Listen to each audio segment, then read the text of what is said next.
Hello, hello, hello. All right, so we're doing something a little bit different today. A little bit different today. We're doing live stream some reactions in here. We're gonna be doing some reactions to different things on the internet in here. We are gonna talk about some picks, some plays, some props. We got a ladder challenge we're talking about. If you're seeing the screen, obviously you have the rundown there. Listen, this takes off. We'll make it look a little nicer. Basically, the reason behind this is pretty simple. I talk plays every day, come in, we talk about the picks for the day, and I like doing that, and I'll continue to share my plays, and that will never stop happening. But more importantly than that, I want to create something that's relevant beyond just a single day, right? If I talk about the play for today, the Hawks game, we're over 229 and a half. Great. Then the game's over and it's irrelevant. I want to talk about stuff that might matter a little bit longer than that matters even if you don't have action on the game that matters. Doesn't matter at what point you see it. It's still going to be relevant. That's why we're doing this. Hopefully it'll be fun. We'll figure it out as we go. Will I be responding to comments? Will I be interacting as we get into it? I'll figure that as we go. Chance, good to see you as always.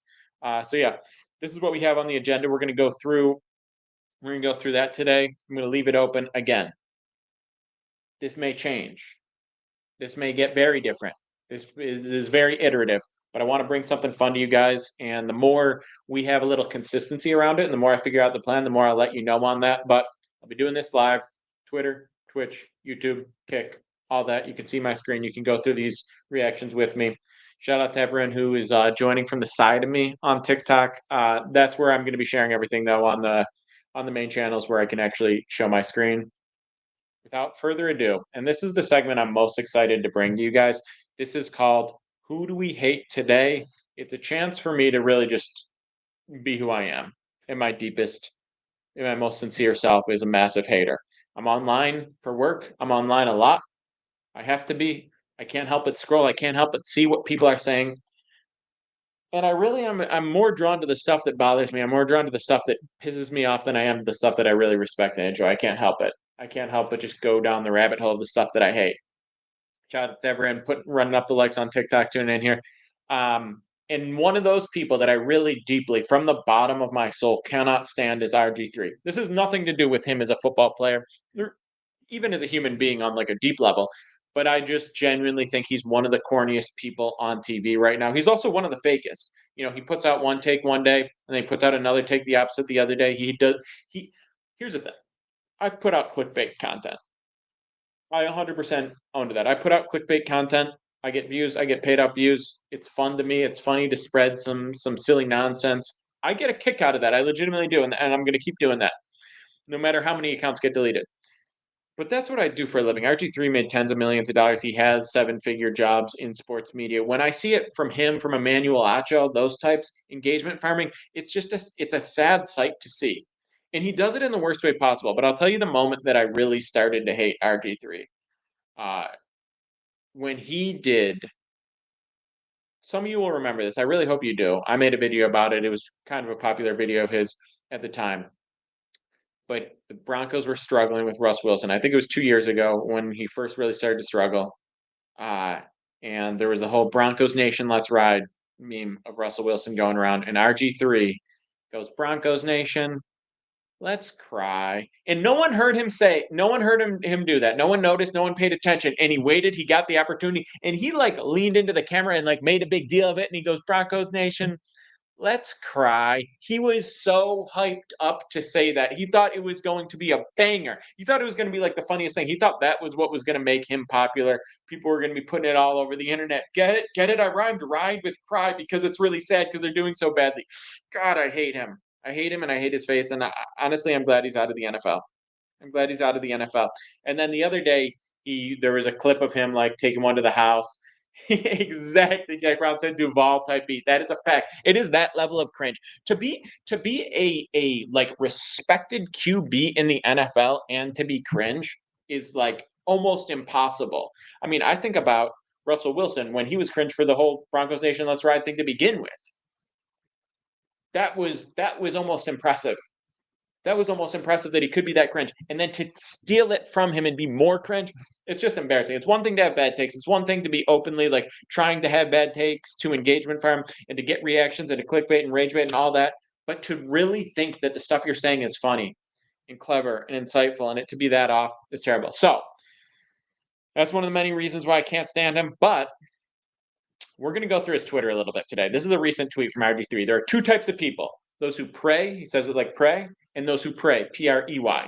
They may sound the same and both say amen, which I don't, that's not true, first of all, but one means it and the other schemes it. Trust God's plan to be the person that helps those in need, not the one who takes advantage of. What? This isn't even a response to anything. This is just something he said. He just said this out of nowhere, unprompted. He laid down, he was lying in bed and he thought about this. He said, this is going to be good. Pray and pray. Get it? Because they sound the same. Like, I really think he's got that, like, I want to be a preacher type energy, type of Twitter. And it's so bad. It's so bad. God, I can't stand the guy. But there's a clip going around. This is corny too. You see his fake reactions, the way he tries to fit in on these clips here. His fake reactions. You watch him on his podcast, Insincere Person. This is another thing he does. Dear world, this is a safe space. He does this with sports fans. Now he's talking about one of the most politically divisive things that's going on in the world. He goes, dear world, this is a safe space. Yeah. The Twitter comments, the Twitter replies on a super politically divisive topic. I'm sure that's going to be the safest place. Listen, that is less safe than being on the field without an offensive line. What are you talking about? God, I hate this guy.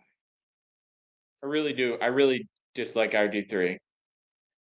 I hate the safe space thing. There's one more that I want to get into, but he's just putting out so much content. He's like Pick'em Petey if he sucked. Look at this.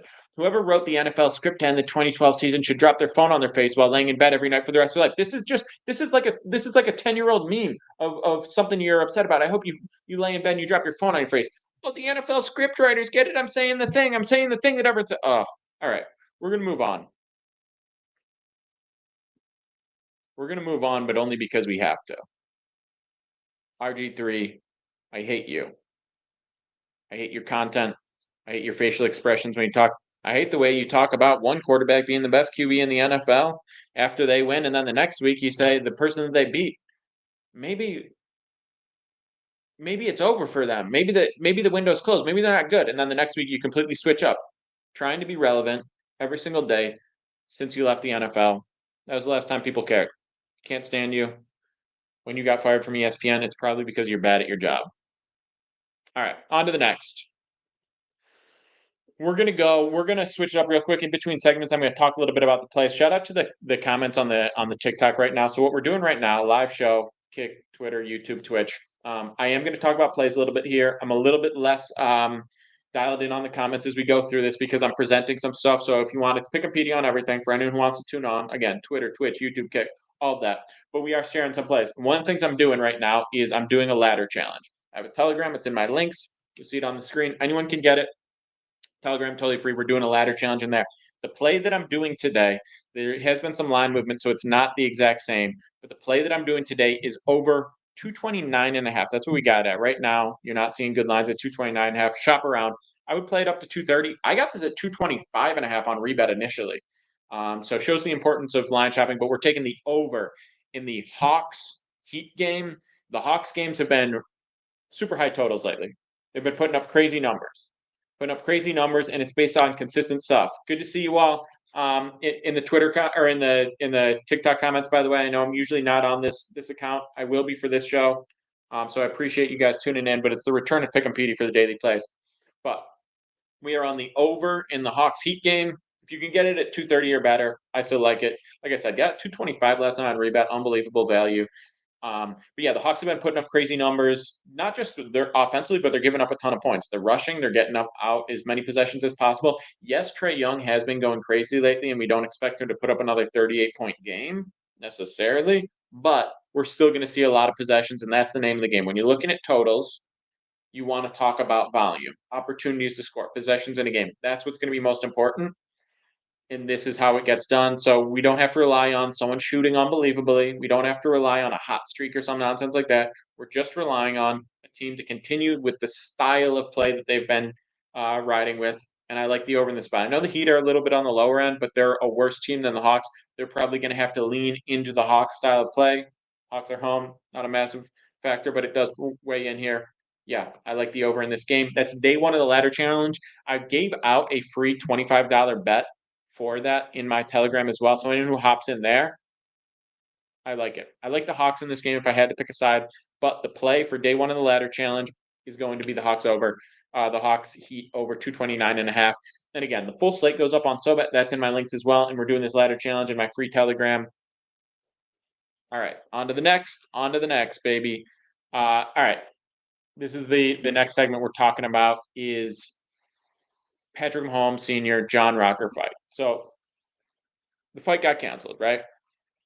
Fight got canceled. Unsurprisingly, right? We got Patrick Mahomes, one of the biggest names in football, the biggest name in football, fresh off a Super Bowl loss, and his 3 DUI dad in that nightmare of a family is getting into an argument on one of the most like controversial, hated, absolute clowns in sports, John Rocker, who hasn't been relevant for 25 years ago, since 25 years ago when he was relevant for being an absolute clown. And now the two are getting hammered and getting into a big argument in New Orleans. They end up booking a fight. The fight gets canceled because obviously Mahomes' PR team comes in and goes, no, my 3 DUI dad alongside my criminal brother, we're not going to have him also fight one of the worst humans, one of the worst humans around now. Unsurprising. And, Dave Portnoy, the famous gambling addict, the absolute content whore, Dave Portnoy, tried to take advantage of it, which he does. He's like evil Mr. Beast. Like evil Mr. Beast. He sees something bad going on. He says, how can I milk this for more content? How can I make this embarrassing, horrible thing more viral? How can I draw more attention to some of the worst things that are going on? Tries to make a fight out of it. Now Mahomes shuts it down. Here's my thought, though. Here's my thought. First of all, do you think he had to pay out his dad? The way I see it is I'm thinking that when Patrick Mahomes Sr. does something crazy, Patrick Mahomes is like, listen, Dad, you got to figure it out. And he goes, all right, give me $3 million. Dad, come on, give me $2 million and I won't do the fight. I think he bribed his dad, took a couple million. His dad goes plays blackjack, calms him down. Whatever he has to do, yeah. But here's the thing: they signed this fight, Patrick Mahomes against John Rocker. Did they put senior at the end of the name in the contract? That's all I'm saying. All I'm saying is like, what if Mahomes just steps in there? Like John Rocker's bigger than him probably, but John Rocker's washed. He's what? Hasn't been the MLB in 25 years. This guy's probably 55, 60 years old. Mahomes. He's got the dad bod going, but he's still, I'm sure he can still throw hands. Why not just throw him in there? Why not just hey, yeah, the fight's on. You're fighting Patrick Mahomes. It's like we said we would, and then somebody else shows up. Why not do that? Let's do a quick Patrick Mahomes body. Don't look at my recent. Patrick Mahomes body. Look at that. Come on, patty cakes. Come on. Damn, Mac Jones looking a little tough. Josh Allen, obviously no, but Josh, you can tell he's built. You see the sag here on Pat Mahomes. Mac Jones is just like I don't even really know what's going on with Mac Jones. I don't even know what to call that build. It's like if you just forced him to put on 15 pounds. Like you had a solid build, not good genetics, just solid build. Forced him to put on 15. Then Allen looks like if you took a great body and then you spent 3 weeks drinking Bud Lights. Just a nice layer. Look at the biceps still popping, just a nice layer. Got carried away. You get the idea. Now let's get into John Rocker. Shit, you had a moment. Oh, uh-oh. Hang on. Hang on. Let's go current. Do you guys like what I'm doing? Are you guys enjoying the show right now? FTD says free play today. We already talked about it. I think he deserves to get beat up, but so does Patrick Mahomes Sr. So does Patrick Mahomes, if we're being totally honest. I gotta say, if you're just tuning in right now, why am I looking at John Rocker's bet for the fight? I gotta say, Lock Daddy, we're live on all the other stuff. We're tapping in on all the other socials. We're presenting. I don't think Patrick Mahomes would have had a prayer at this fight. Did they play together? I know they're both former MLB. Let's just figure this out real quick. Did they play at all together? What years did they play with each team? Let's figure out their age just real quick. Because if I were to put out a line on this fight, which I know isn't happening, so we play from 98 to 03, not a very long career. Braves for 3 years, Texas, Tampa Bay.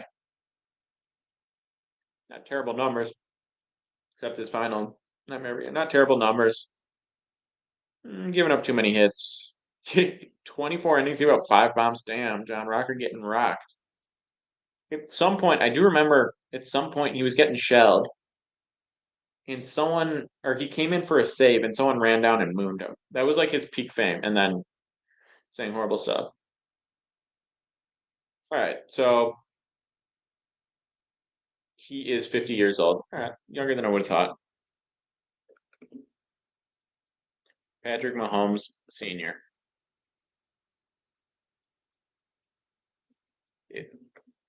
His whole MLB career overshadowed, completely overshadowed by his son. I mean, I get it, but still, you look up Patrick Mahomes. This might not even be senior. This might be no. This. All right, so he's 4 years old. He's 54. He's 54. Yeah.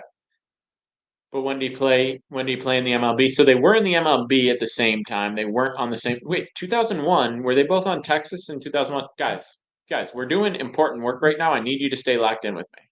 2001 Texas. 2002 Texas. All right, close. Who knows if they overlap? They knew each other. They sucked back then. Lock, Daddy, I love you too. It's all good. So, all right. Anyway, the only thing I really want to talk about in terms of this fight is that Patrick Mahomes should have just stepped in and done it himself. You can't say no, Dad. You're not fighting him. Like if this were real life, and a fight was about to happen, like outside in the street, right? Like it almost did near the Super Bowl. You don't say, Dad, you can't fight him. You step in, you say, Dad, I got this, and that's what Patrick Mahomes should have done. AJ says, who do I like in the North Carolina FSU game? I don't have a strong lean on that. The play that I shared already is the over in the Hawks game. I am going to share a prop soon as part of this. I know we're not doing as much interaction in the comments today because I'm doing the live stream. I'm going to be doing this daily. So quick FYI, I got Return Pick 'em PD TikTok. I go on there around 12 o'clock. We talk through the plays. I share the plays. I post the full card on SoBet. I post a free plan Telegram. All that stuff's in my link. Super accessible. You can always DM me if you have any questions on any of that. Number two, I go here. We're figuring out the cadence of the schedule of this, but I'm also doing this kind of live show thing where I present some stuff. We talk about some topics. We do some segments. We hate on some people and so on. And this, I'm less. You can comment and I can interact when I do, including you, Lock Daddy. But that's just the nature of how I'm doing this. When I figure it out more, I'll share more of the details. But I appreciate everyone tuning in. Go ahead and follow this. Follow the YouTube. Follow the Twitter, follow the Twitch, follow the Kick, follow the TikTok, all that stuff. I'll be sharing clips. I'll be doing this consistently, and we're going to make this the best thing possible. And, who knows? Maybe we'll bring some people on as well to talk picks and plays. That'll always be a part of what I'm doing. As far as the NC FSU game, I don't have a strong lean. I would probably say NC, but again, it's not one of the plays I'm touching. All right. We are going to talk for a moment on our next topic. Stephen A. Smith, 7% odds is the 2028 Democratic nominee. I know it's early, but it's never really that early. It's 2025, 2026. You start talking about it, really, genuinely. He's up. These are Kalshi odds, right? So Kalshi is where you can bet on anything, right? You can bet on anything that's going on, any current event, any whatever, the political stuff, sports stuff. You can also trade on stuff. So you can like buy at 7%, sell at 10%. So it's kind of got that day trading vibe to it. But he's at 7% right now, and it was 2% recently, so it climbed immediately. And this wasn't even, he didn't like declare his interest. He did say 2 years ago, he did say that he would run. If the people wanted him to run, he would run. You think about the reach, you think about the South politics today where people are pretty much just, do you have the reach? Do you have the numbers? I mean, that's an oversimplification. Kanye didn't even get 1%. Different personalities here. But Stephen A. Smith is now at 7%. And I don't think it's crazy. I don't think it would be the craziest thing ever. I don't think that it is impossible for Stephen A. Smith to not just win the Democratic nominee. I think Stephen A. Smith has an actual shot at becoming president. Think about it. I mean, you put him in a debate setting, because this happened on he went on Fox News like a month ago or something, and he dominated because he's been dealing with Skip Bayless his whole life. He's been dealing with the biggest yellers, the biggest liars, the biggest whatever his whole entire career, and he knows how to present. So he's going to be better better than literally. There's not a politician around that without debate Stephen A. Number two, his reach is pretty significant already. His reach in the his reach in a sport in the world of sports. There might be an in between space there. I'm not saying I want him. I'm not saying I vote for him. I don't even know where he stands. But I want to point this out now, just like everything in life, since social media, Lock Daddy, I don't think you're wrong. Since social media, everything is kind of a joke until it's real, and that's how this feels. I'm not saying it's good. I'm not saying it's bad. I'm saying keep an eye on this because this will be a joke until it's not. Nebraska feels like a super nuke tonight. I get it. I get the feel. I still like Michigan. Just sometimes it feels trappy. Sometimes you look at you have to just say you just have to say what do I you just have to look at the game analysis, the actual matchup analysis and say who do I think is the better team in this spot. I kind of like Michigan. I'm going to be honest, I do.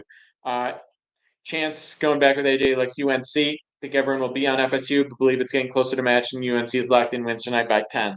Chance Greer always with some thoughts, always with some real thought to what he's doing. So I appreciate that. I am going to move on to the next thing, which is me sharing a free prop with you guys. This is from SoBet. These are what my posts look like on SoBet. I drop about 6 plays a day. 6 plays a day. I put a post up. I give you the line, or I give you the play. I give you the line we got. I give you the book we got on. I give you the units we're risking. So it's Nikola Jokic for Denver, over 12.5 rebounds. Jokic for Denver. You guys know. Nikola Jokic for Denver, over 12.5 rebounds, minus 115 on DK, 1.15 units to win one. So I always show the amount that we're risking, right, to win one. He's averaging 12.7 with 20.5 rebound chances per game. Remember, I say we're not just looking at like recent history, we're looking at opportunity, volume.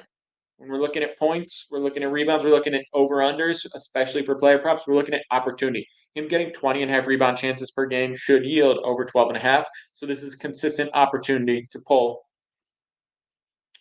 over 12.5 rebounds. So I like this line. Pacers are a plus matchup, allowing the 8th most rebounds per game. Plus matchup. That means he should be above average against them in this spot, right?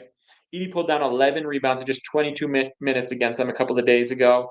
They aren't really able to handle the big man. They don't have a great matchup for Jokic. As long as the game stays competitive, which it should, this is like a 4-point spread, I believe. Jokic should feast on the boards against Turner. Love this spot for him. I know he hasn't really been performing at a super high level in the last since the All-Star break, but I like this spot for him. I like Jokic over 12.5 rebounds. That's minus 115 on DK, 1.15 units. And again, that is on SoBet. If you want all the plays every single day, they're on SoBet. It's in my links. Go get them. I will drop a reply to this Twitter stream with all that. But if you're on YouTube, Chance Greer said he'd vote for Stephen A. Smith. It's in the description of like all my videos. If you're on Twitter, all the stuff, all the links, everything I'm talking about, it's very, very, very available. You just gotta let me know if you can't find anything. But this is where I post all my plays. It's on SoBet. Jokic over 12.5 rebounds. So again, the free play I shared already was for the ladder challenge. That's the Hawks over. The Heat Hawks over 229.5. And then this prop for my VIP right here, Jokic over 12.5 rebounds. All right. So that's that. We're going to go. Just one thing I want you guys to see. I know this is old a little bit, but we need to watch this a few times. Bobby Miller taking this. Are you kidding me? Look at this. Are you kidding me? Are you kidding? He wears that line drive. I don't know what the exit velo on this, but this is a line drive. This is faster than most fastballs. Or see, especially spring training. No one even cares about the game. He's looking at him. Oof. I think he went into concussion protocol, but he was like, fine. This is what I don't understand that. Are all skulls not the same?